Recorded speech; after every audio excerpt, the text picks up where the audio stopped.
Let me tell you something. You can bomb a city, you can level a building, you can bring down entire economies, but you cannot rebuild a life once it's gone. No matter how many missiles are launched or how many retaliation strikes are carried out, the one thing we can never reclaim is a human soul. That's the real price. That's the true damage. In this war between Iran and Israel, the headlines might talk about airstrikes and retaliatory drones. They'll show maps, talk numbers, speculate strategies, but they won't show you the faces. The father burying his child, the mother who holds onto her son's shoe because that's all she's got left, the child who wakes up every night to the sound of distant explosions, wondering if their world will still exist in the morning. This war, it's not just a geopolitical conflict, it's a human tragedy. It doesn't matter who fired first, or who struck back harder. What matters is that on both sides of that border, people are bleeding the same color, they cry the same tears, they hold the same hopes. But all of that gets lost in the smoke and fire of vengeance. The death toll rising by the day has become just a number on a screen,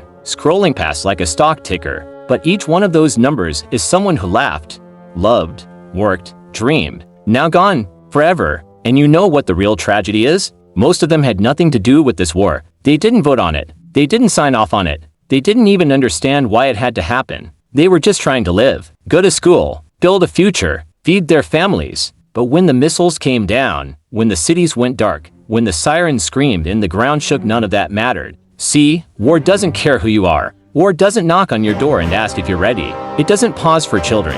It doesn't consider the elderly.